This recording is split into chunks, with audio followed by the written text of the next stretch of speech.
Condenado em 2019 pelo assassinato do filho, Leandro Boldrini teve júri anulado e 2 anos depois, agora retorna ao banco dos réus em Três Passos, no Rio Grande do Sul. A previsão era de que o tribunal terminasse nesta quarta-feira, mas vai se estender. Isso porque das 10 testemunhas designadas para o julgamento, apenas 4 depuseram até agora, após 3 dias. E vamos conversar agora sobre esse caso da morte do menino Bernardo Boldrini em 2014, aos 11 anos de idade, com o especialista em violência doméstica e sócio do Paiva e André Sociedade de Advogados, Rafael Paiva. Doutor Rafael, boa noite, obrigado pela presença. Olá, Vitor, boa noite, um prazer estar aqui com vocês para comentar esse caso hoje. Doutor, em primeiro lugar, vou pedir uma análise jurídica do senhor antes da gente tratar da questão da violência doméstica, da violência contra a criança especificamente, sobre esse caso do júri de Leandro Boldrini. O senhor acha que o que pode acontecer? O que é que o senhor projeta para esse julgamento? Bom, o julgamento anterior foi anulado pelo Tribunal de Justiça do Rio Grande do Sul por uma questão técnica, uma questão processual, como a gente chama aqui dentro da ciência jurídica. Por quê? Dentro daquele julgamento, do primeiro julgamento que aconteceu, o Ministério Público praticou algumas irregularidades durante o interrogatório do réu. Vamos entender como é que funciona isso. O réu, ele tem o direito de permanecer calado. E foi essa a opção do réu no caso do primeiro julgamento. Acontece que o Ministério Público, ele continuou a fazer perguntas para o réu e, mais do que isso, fez afirmações durante todo o julgamento no momento inoportuno. E aquelas afirmações, junto com as perguntas, mesmo sem resposta, foram interpretadas pelo Tribunal de Justiça como uma disparidade de armas. Então, o julgamento foi considerado não igualitário e foi anulado. Nesse segundo julgamento, a gente espera um rigor mais técnico na questão formal, que foi justamente aquilo que deu problema, que ocasionou a nulidade do primeiro júri, e esperamos que seja feito um julgamento que agora sim seja mais definitivo, porque o crime, vamos lembrar, já aconteceu há uns bons anos. Cristiano Vilela, sua pergunta. O doutor Rafael, uma boa noite, satisfação recebê-lo aqui no Fast News. Doutor Rafael, na sua expectativa, conhecendo o caso, tendo elementos, né, já do caso, o senhor entende que pode haver algum tipo de majoração da pena ou algum tipo de novidade nesse segundo julgamento? É bem verdade que ainda vai acontecer, né? O doutor não tem bola de cristal, mas pela sua experiência, o senhor entende que deve seguir no mesmo caminho ou o senhor vê elementos para que eventualmente haja um recrudescimento da pena ou uma diminuição da pena? Excelente pergunta, Cristiano, porque é um tema bastante interessante. Vamos lá. Como houve a nulidade do primeiro julgamento, nesse segundo julgamento, todas as possibilidades estão em aberto. Então, a gente pode ter tanto uma absolvição que, pelas provas que a gente conhece dos autos, é uma possibilidade bem mais remota de acontecer. Pode haver uma punição por uma pena menor, uma pena igual e até mesmo uma pena maior, porque nesses casos onde a nulidade do julgamento é como se o primeiro julgamento não tivesse acontecido.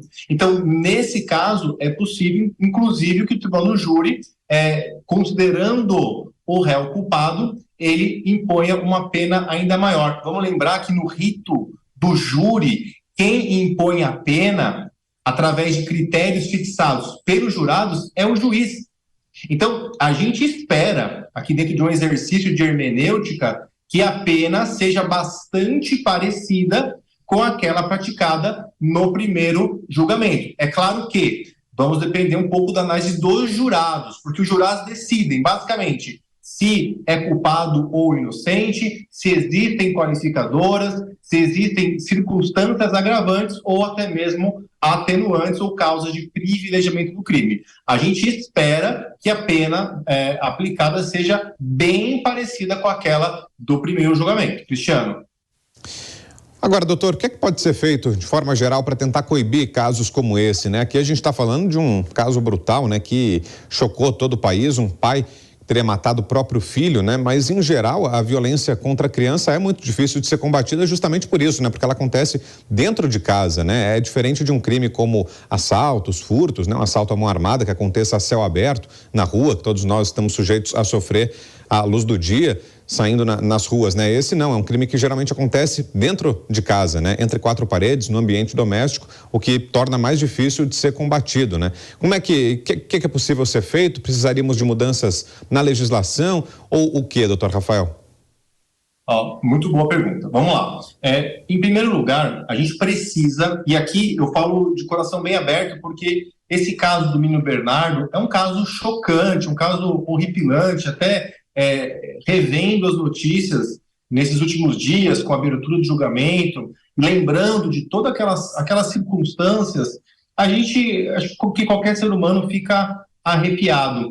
Então, é importante que os órgãos de acusação eles tenham um rigor técnico formal, porque muitas vezes na ânsia de querer fazer justiça, acaba se passando por cima de algumas questões formais, procedimentais, que talvez para o leigo, para a pessoa que não está acostumado com o direito, seja uma questão um pouco menos importante, mas ela ainda assim, como a gente viu no caso do Bernardo, é possível de derrubar um julgamento. Agora, com relação à violência doméstica, você bem comentou, inclusive, a violência doméstica, ela é caracterizada como um crime entre quatro paredes. O que significa isso? É um crime que normalmente não deixa testemunhas. E é justamente por esse motivo que, nesses crimes, a palavra da vítima tem um peso muito importante. É claro que no caso do menino Bernardo, a gente não pôde, infelizmente, contar com a palavra da vítima, mas todas as provas carreadas nos autos são importantíssimas. E, Vitor, eu atuando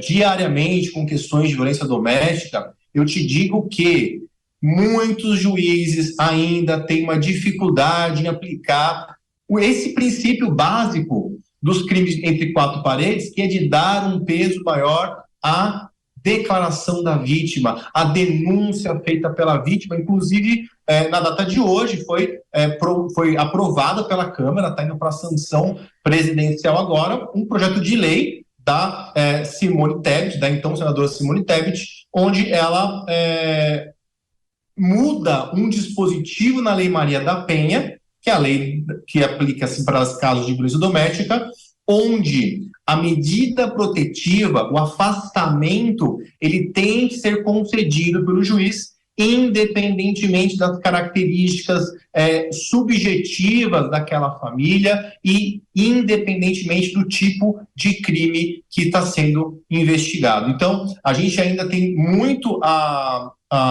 progredir na questão do combate à violência doméstica. O Brasil hoje tem uma legislação bastante interessante, bastante protetiva, e isso é bom, porém, ainda a gente encontra resistência do Poder Judiciário. Muitas vezes os próprios membros do Ministério Público são pessoas que deveriam estar lá para proteger essas crianças e essas mulheres, e muitas das vezes acabam negligenciando isso, ocasionando situações trágicas, como é o caso do menino Bernardo. Vilela. O senhor fez algumas menções sobre a Lei Maria da Penha, e é importante essa análise da violência doméstica como um todo, e podemos ver que nos últimos anos, com a Lei Maria da Penha, temos avançado, talvez, na punição, nas investigações, né, e na coibição de casos de violência contra a mulher. É evidente que ainda estamos longe do mundo que todos nós desejamos, mas eu percebo que estamos avançando nesse sentido. Também quero saber a sua opinião. Agora, eu quero fazer um link desse fato com relação à violência ao menor. O senhor entende que caberia algum tipo de alteração legislativa que viesse a recrudescer a penalização, ou que houvesse a construir outros mecanismos para denúncia e para processamento em caso de violência ao menor, mais ou menos no mesmo formato em que é feito em relação à mulher, no caso da Lei Maria da Penha? Perfeito. Eu acredito que sim. A minha opinião pessoal é de que devemos pensar em um recrudescimento de penas para casos de violência doméstica e ao menor. Vamos que há pouco tempo nós tivemos, desde o ano passado, a entrada em vigor da Lei Henri Borel, que é uma lei que trata especificamente sobre a violência doméstica contra crianças e adolescentes. É uma lei importante, ela traz um pouco algumas previsões da Lei Maria da Penha, que é uma lei que tradicionalmente é aplicada a mulheres, agora também para as crianças, tanto as do sexo masculino como as do sexo feminino.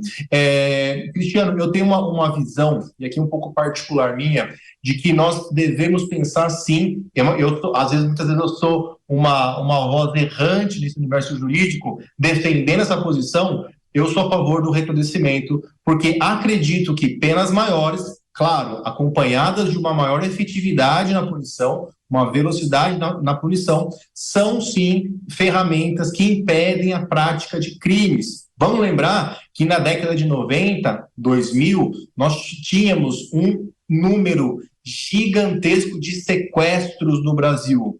A lei foi alterada, trazendo punição rigorosa para quem pratica sequestro. E, acredite, os números baixaram. Agora voltamos com o sequestro relâmpago, né, por causa das mudanças do Pix e tudo mais, mas o sequestro tradicional, aquele onde a vítima é levada para um cativeiro, é pedido resgate, o número diminuiu drasticamente. E olha só, logo depois que nós tivemos um recrudescimento, não só da lei, mas da forma de interpretação, juízes, advogados, delegados, promotores. Então, mão de ferro ajuda sim em evitar que crimes aconteçam. Claro, não é impeditivo, pessoas ainda continuarão a praticar violência doméstica, mas o número diminui, junto com campanhas de conscientização. Muito bem, doutor Rafael Paiva, advogado especialista em violência doméstica, sócio do Paiva e André Sociedade de Advogados. Obrigado pela presença aqui com a gente nessa noite. Até uma próxima, doutor. Obrigado. Boa noite.